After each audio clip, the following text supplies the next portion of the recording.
তারাপদ রায়ের ছোট গল্প সুচিকিৎসা। তৈলক্যনাথ মুখোপাধ্যায় তার অবিস্মরণীয় গ্রন্থ ডমরুচরিতে এক আশ্চর্য চিকিৎসার কথা লিখেছিলেন। সে কাহিনী যথেষ্ট বিস্তৃত, আমরা কিঞ্চিত সংক্ষেপে এখানে একটু বলে নিচ্ছি।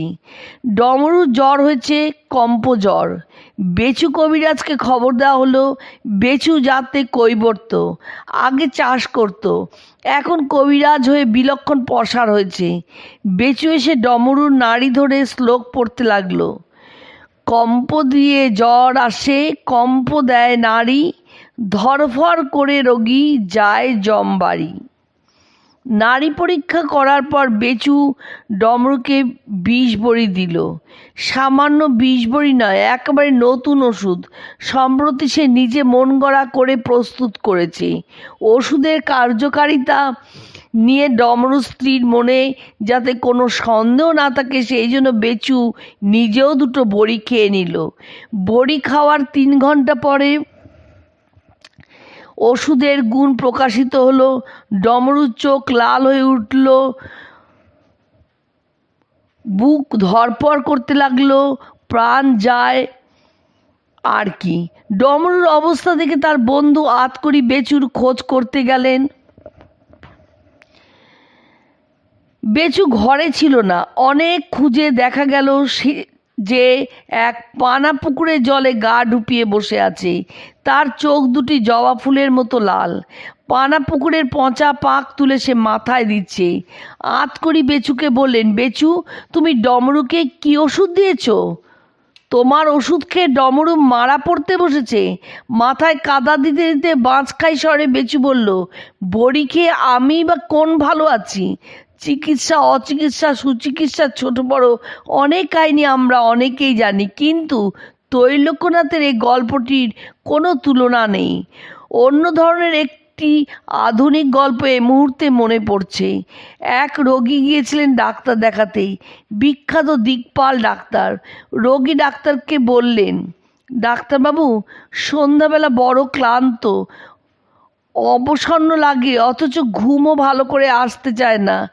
ডাক্তারবাবু নানা রকম পরীক্ষা নিরীক্ষা করে বললেন, আপনার কিছু হয়নি, রাতে শোয়ার আগে একটু ব্র্যান্ডি খেয়ে শোবেন, ভালো হয়ে যাবেন।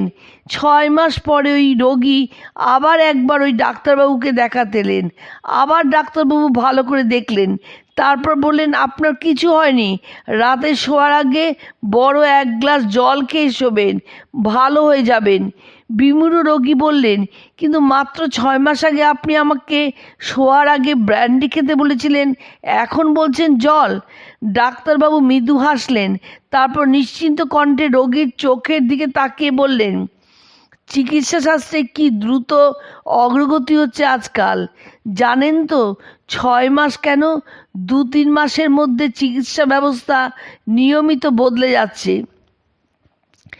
তা বদলাক, অনবরত বদলাক। মূল অসুবিধা হলো এই চিকিৎসার বদলের খবর ডাক্তারদের মতো বহু রোগী রাখে। আজকাল বহু রোগী এত ওয়াকিবহল যে তারা শুধু ডাক্তারদের পক্ষেই বিপজ্জনক তা নয়, নিজেদের পক্ষেও বিপজ্জনক।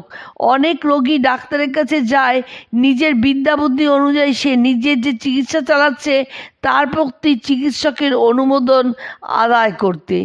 পেটেন্ট ওষুধের এই স্বর্ণযুগে যে কোনো ওষুধের দোকানে খোঁজ নিলে জানা যাবে যে তাদের শতকরা 75 ভাগ অর্থাৎ 4 ভাগের 3 ভাগ ওষুধ বিক্রি হয় প্রেসক্রিপশনের বাইরে।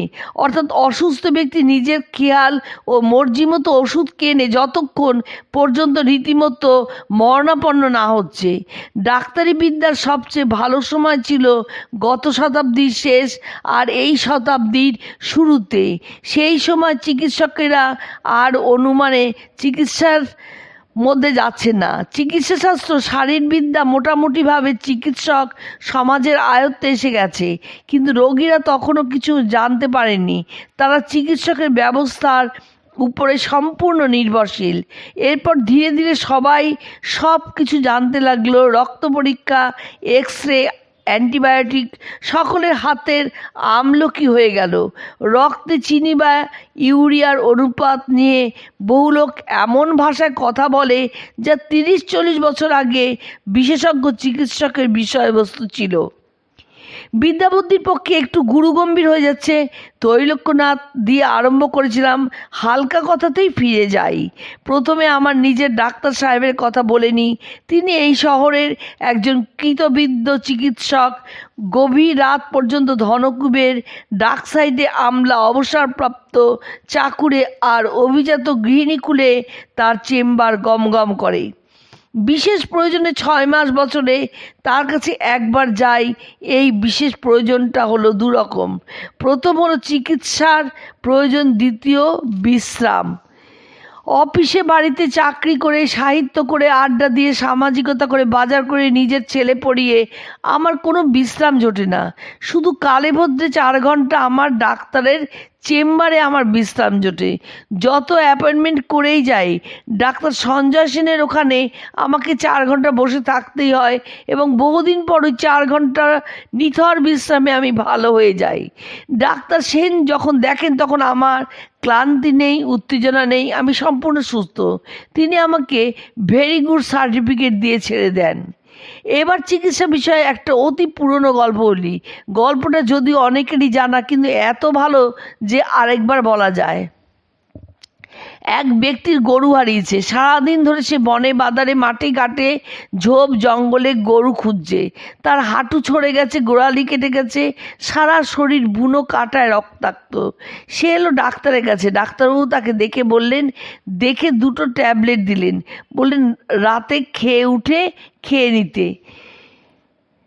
পরদিন সাত সকালে সেই রোগী এসে আবার হাজির। সে রীতিমতো উত্তেজিত। ডাক্তারবাবু, আপনি সাক্ষাৎ দেবতা, আপনার ওষুধের কি গুণ! এরকম প্রশংসা শুনে ডাক্তারবাবু যথেষ্টই বিচলিত হলেন। তিনি জিজ্ঞাসা করলেন, ব্যাপারটা কি? ব্যথা বেদনা সব সেরে গেছে? রোগী যা বলল সে এক তাজ্জব বৃত্তান্ত।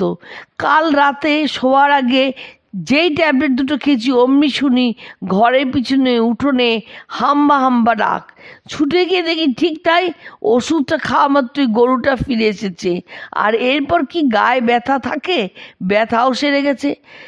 তার ওষুধের এই অত্যাশ্চর্য গুণ দেখে সে ডাক্তারবাবু কতটা খুশি হয়েছিলেন সেটা অবশ্য বলা কঠিন। চিকিৎসা সম্পর্কে অন্য একটা গল্প বলি, মার্কিনী গল্প। যথারীতি একটি সোভিয়েত বিরোধী এক আমেরিকান শল্য চিকিৎসক গেছেন মস্কোর এক হাসপাতালে। সেখানে তিনি নানা রকম অপারেশন দেখছেন। সমস্ত ঝকঝকে তকতকে সুচিকিৎসার অতি ভালো বন্দোবস্ত। আমেরিকান ডাক্তার এক অপারেশন থিয়েটারে দেখলেন এক রোগীর কানের নিচে বিরাট অংশ কেটে নিয়ে ডাক্তাররা অত্যন্ত অভিনিবেশ সহকারে একটা বিরাট অপারেশন করছেন। তিনি রাশিয়ান ডাক্তারদের জিজ্ঞাসা করলেন, এটা কিসের অপারেশন হচ্ছে? রোগীর কানে কি হয়েছে? স্বল্পভাষী রাশিয়ান ডাক্তার জবাব দিলেন, এর কানে কিছু হয়নি। মার্কিনী চিকিৎসক বললেন, তাহলে?